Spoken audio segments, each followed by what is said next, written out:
नमस्कार, स्वागत है आपका हमारे इस YouTube चैनल पर। मैं मुनमुन श्रीवास्तव आपका हार्दिक अभिनंदन करता हूं। कैसे हैं आप सभी।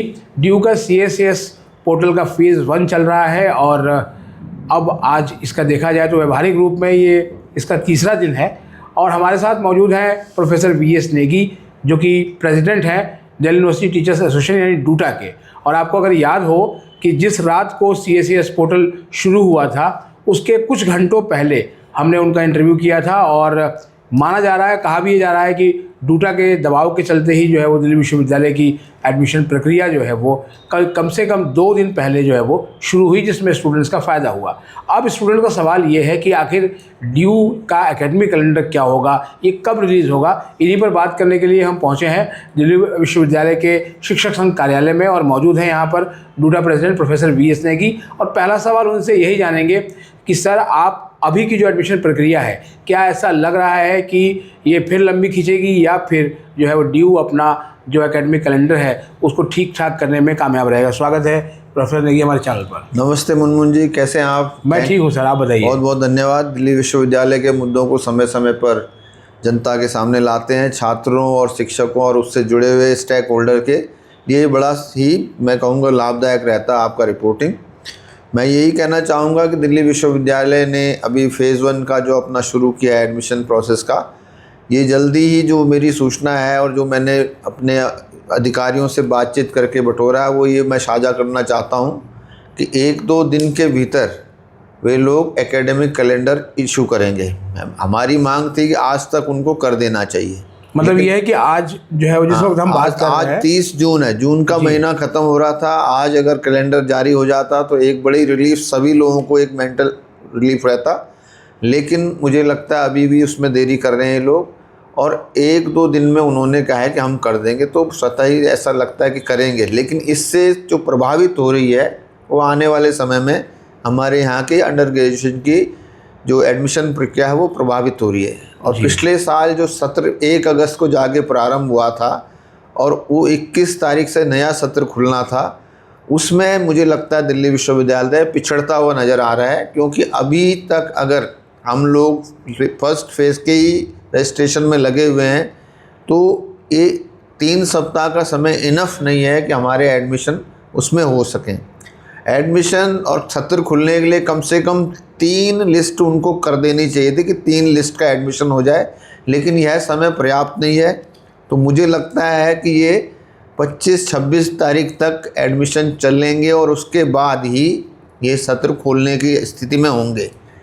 लेकिन साथ ही साथ चिंता शिक्षकों की भी है, क्योंकि शिक्षकों को भी ये बचे हुए वैकेशन में अपनी जो है एडमिशन ड्यूटी भी करनी है और अपने पेपर्स एलोकेशन भी उनको करने होंगे और उसके बाबत उनकी जो तैयारी रहती है, अगले सत्र में क्या पढ़ाएंगे, उन पेपर्स का एलोकेशन भी वो करेंगे। उनको अपनी प्लानिंग के लिए भी इस कैलेंडर का आना बहुत ज़रूरी है। तो मेरी दिल्ली विश्वविद्यालय से उम्मीद थी कि आज तक वो कैलेंडर जारी कर देते, लेकिन अधिकारियों ने जो संकेत किया है कि वो कल रात या परसों तक निकालेंगे। तो let's hope for the best. लेकिन सत्र किसी भी हाल में फिर अगर 21 तारीख से खुलने की जो हमारी संभावनाएं थी वो बढ़कर 27 या 30 या 1 अगस्त तक जाती हैं, तो वो फिर आगे आने वाले सत्र में हम लोगों के लिए एक फिर संकुचित और एक टाइट सिचुएशन पैदा कर देती। लेकिन सर, जो यहाँ पर लगभग 11-12 दिन का टाइम मिला था NTA ने कम से कम पिछले साल के मुकाबले, और ये बात हमने पहले भी करी थी, तो क्या तैयारी नहीं थी ड्यू के एडमिशन ब्रांच की या विश्वविद्यालय की कि हाँ NTA का रिजल्ट आ सकता है, अपनी तैयारी पूरी रखो? क्योंकि फर्स्ट फेज़ इसके पहले CUT का रिजल्ट आने से पहले शुरू हो जाया करता था, तो बच्चे पहले रजिस्ट्रेशन कर लेते थे। ये जो आज मेरी बातचीत हुई है उसमें ये निकल के आया है कि जो फर्स्ट फेज़ के रजिस्ट्रेशन हो रहे हैं उसमें भी वेरिफिकेशन और NTA से जो डाटा हम मेल कराते हैं, मैच करते हैं, उसमें कुछ दिक्कत अभी आई है। तो NTA के साथ इनका निरंतर जो है में चल रहा है कम्युनिकेशन। तो शाम तक मुझे उन्होंने बताया है कि शायद NTA की तरफ से कोई दिक्कत है डाटा सप्लाई करने में, डाटा फैच नहीं हो पा रहा है। हाँ, वो क्रॉस चेक नहीं कर पा रहे हैं लोग। तो आज मेरी बात हुई है जो डीन एडमिशन्स हैं, तो उन्होंने कहा कि इसको हम ठीक कर रहे हैं और मुझे लगता है आज और कल में ये चीज़ें स्वतः ही बहुत स्मूथली हो जाएंगी। तो हम कब से मान के चलेंगे सर, जो है फ़ेज़ 2 कब शुरू हो सकता है? फेज जब बच्चे अपनी प्रेफरेंसेस और कॉलेज चॉइसेस भरेंगे। जो अभी की स्थिति है, तो मुझे लगता है अगर कल और परसों में कैलेंडर निकालने में सक्सेस हो जाते हैं तो फेज़ 2 इनको फ्राइडे से शुरू कर देना चाहिए, और फ्राइडे से फेज़ 2 शुरू कर देंगे तो फिर हम नज़दीक होंगे अपने टारगेट को अचीव करने में। 21 तारीख, 25 तारीख या 27 तारीख तक हम कॉलेज को खोलने की स्थिति में होंगे। फर्स्ट ईयर के एडमिशन होने आवश्यक हैं। 2 लिस्ट या 3 लिस्ट हो जाए तो सबसे अच्छा, तब स्टेबिलिटी आ जाती है।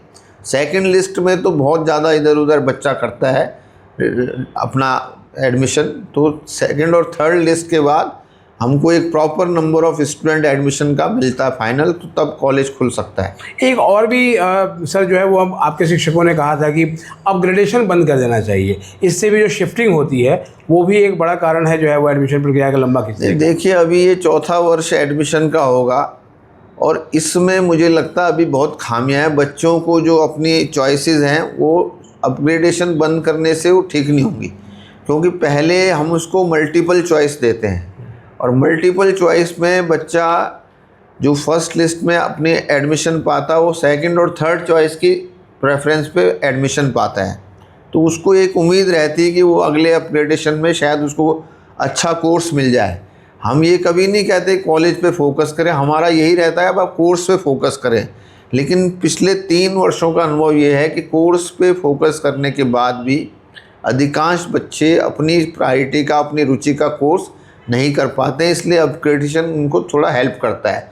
कॉलेज भले उनका ऊपर नीचे हो जाए लेकिन अपग्रेडेशन से उसको अपनी कोर्स मिलने की संभावनाएं बनी रहती है, पसंद का कोर्स। लेकिन सर एक चीज़ हम और भी देखते हैं कि एकेडमिक कैलेंडर जो गड़बड़ाने से एक और चीज़ सामने आई कि आपको याद हो 31 दिसंबर को, यानी कि साल का जो है लास्ट डे, और 1 जनवरी को भी एग्ज़ाम हुआ, और ये जो है वो कहते हैं स्टूडेंट्स को अच्छा नहीं लगा। नहीं, तो क्या इस साल भी वही प्रक्रिया शुरू होगी? उसी से बचने के लिए डूटा ने उनको पहले ही चिट्ठी लिख दी थी कि आपने किन किन बातों को ध्यान में रखते हुए एकेडमिक कैलेंडर को जल्दी जारी करना चाहिए, क्योंकि नवंबर दिसंबर में एग्ज़ाम और इवैल्यूएशन साथ साथ चलेगा। और पिछले वर्ष जो था कि एग्ज़ाम, इवैल्यूएशन और जो 2, 4, 6, 8 सेमेस्टर थे उनकी क्लासेस भी साथ चल रही थी, तो वो एक विकट स्थिति आई थी जिसको 26 जनवरी तक एग्ज़ाम का शेड्यूल था, जिसको घटाकर पिछली बार हम 8-9 जनवरी तक लाए थे।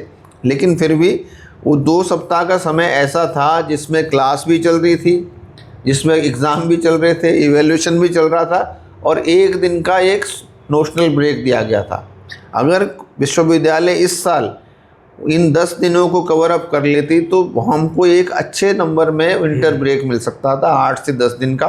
अभी भी हमारी मांग है कि इसको इस तरह से शेड्यूल किया जाए कि कम से कम 8 से 9 दिन का विंटर ब्रेक हमको दिसंबर और जनवरी में मिल जाए, क्योंकि जो लंबे लंबे गैप दिए जाते हैं सीट एक्सेप्टेंस से लेके फीस जमा करने के बीच में, उसका जो स्पैन है वो थोड़ा घटाया जा सकता है, क्योंकि 3 दिन 4 दिन अगर गैप देंगे, आज का डिजिटल वर्ल्ड ये है। देते हैं क्योंकि जहाँ छात्रों की समस्याएं आती हैं, छात्र फिर बड़ी संख्या में पोर्टल पर और सोशल मीडिया पर या अन्यत्र अपनी शिकायतें जमा करते हैं, उनकी ग्राउंड्स को एड्रेस करने के लिए वो बड़ा गैप अवश्य देते हैं।